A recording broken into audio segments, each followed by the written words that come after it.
After 7 years of confinement, Cockney gambler Jake Green is finally freed from prison. 2 years after his release, he and his brother Billy go to one of the most important casinos in the area with the intention of getting back the money they are owed by the owner, crime boss Dorothy Macha. Ignoring his bodyguard Paul's advice, he allows Jake to join his private game. On the way up, Jake hesitates to take the elevator because of his claustrophobia, but the other bodyguards remind him they must climb 20 floors, so he gives in and takes the elevator while fighting a panic attack. Jake's first bet is on a chip toss against another player at the table, which he loses. But this is on purpose. He's manipulating Macha into a sense of false security, so when he makes the same bet with him, he wins this time. Billy and Jake hurry to leave the casino with their bags full of cash, and on their way out, they're stopped by Zach, who tells them they're in danger and he can help them before giving Jake his card.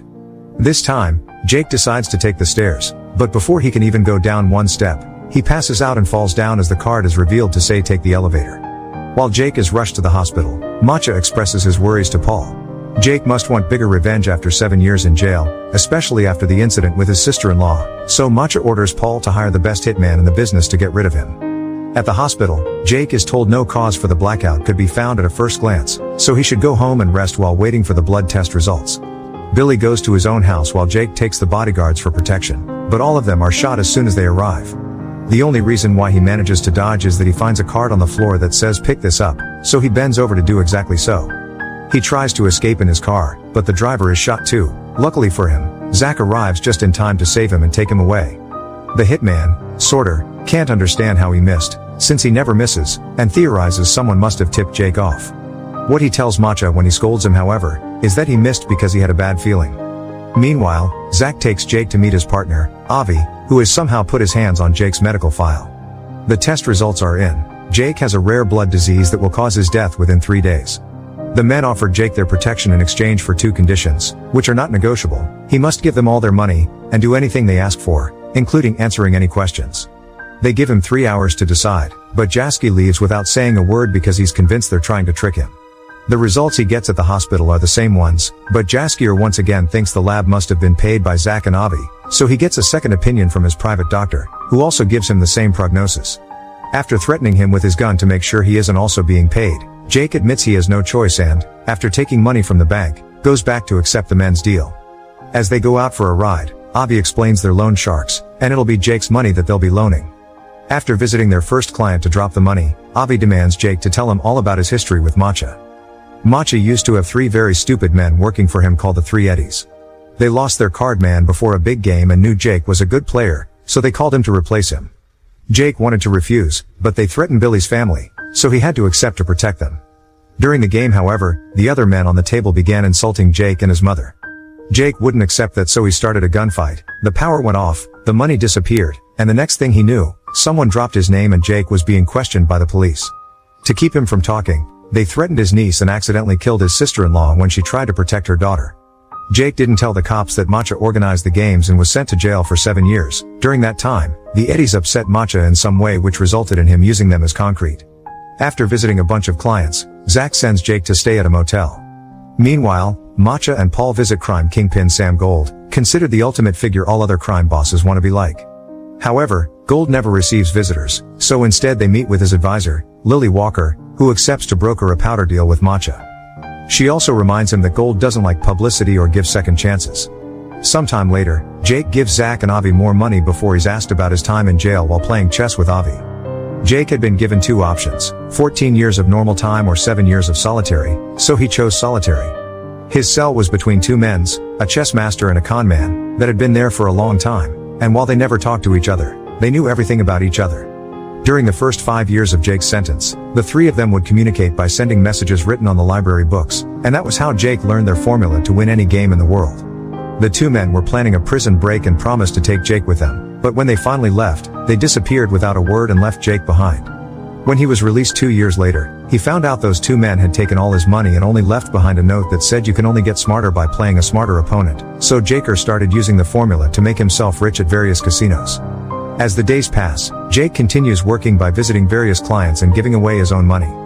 He's also supposed to threaten them if they don't pay, but he can't bring himself to hurt innocent, desperate people. Meanwhile, Avi and Zach are chaining the side of a wall to a truck so when they pull, they break said wall and steal the safe on the other side. This safe has the powder Macha had promised Lily, So when he finds out he's been robbed, he sends Paul to solve this no matter what it takes. Paul goes to see their rival, Triad Kingpin Lord John, who accepts to provide them with the powder on such short notice but only for an overinflated price.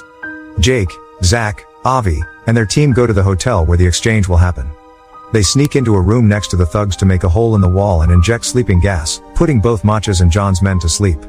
Then they steal the money and the powder, framing it to make it look it was Matcha that robbed John and vice versa. Sometime later, Jake gets a call from Billy, who tells him he's been asking around and has found out that Zach and Avi are so dangerous that not even gold would touch them, so Jake should get out of there. Jake doesn't listen and goes back to work, where he's being expected to shoot a scared client. He refuses and tries to shoot Avi instead, but he realizes the gun is empty right before Avi knocks him out.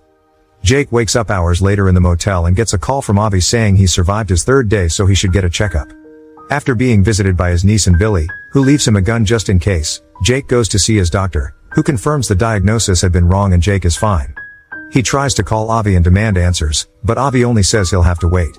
Meanwhile, Paul has been gathering information, and Jake's name has come up as involved in all the problems his men have been going through, so Matcha orders him to kill him. When Jake returns to the motel, Avi and Zach are waiting for him and warn him that Matcha's thugs are waiting inside the room. Jake runs away and the men go after him, but he manages to lose them, especially when one of the thugs slips and shoots himself by accident. The other criminals find the body and think Jake did it. Jake goes to see Avi and Zach at their office, where they confess they've always known Jake didn't tell them the whole truth about his old deal with the Eddies. Those three clowns had been waiting for Jake when he got out of prison to kill him, since what he did caused them to get fired by Matcha. To save his life, he offered the Eddies a deal. Every month, he would give them 3% of any money they would lend them. The first time, only one Eddie agreed to it. But when they saw he kept his deal, they all wanted to be in, this time for a 4%. In truth, Jake was paying each Eddie with another Eddie's money, so he wasn't losing anything. It came to a point where they didn't have any more money to lend, so they borrowed from Matcha, who quickly became interested in the Eddie's mysterious moneymaker man. After gambling with the formula and making himself rich, Jake chose that moment to take a vacation with his brother and niece, and that was when Matcha killed the Eddies for not paying him back. Speaking of Matcha, he's having dinner at a fancy restaurant when he's visited by his henchmen, that tell him Jake escaped. Sorta recognizes John's lover pretending to be a waitress, so he shoots her before leaving the restaurant to go after her driver. However, his shooting is still off and he only got to hurt her, not kill her, so before dying, the woman manages to shoot Matcha's finger off in the middle of the commotion. Then, Sorter is sent to Lord John's hideout to kill him and his men. Back to Jake, he's still chatting to Zach and Avi while they play golf on a roof. They explain to him that nobody ever gets to see gold because he doesn't actually exist. He's just a representation of ego and the personification of greed. He only has power over those who invest in him. So what Jake needs to do is change the rules of what he allows to control him. Afterward, Jake takes the rest of his money from the bank and donates it all before sneaking into Matcha's bedroom.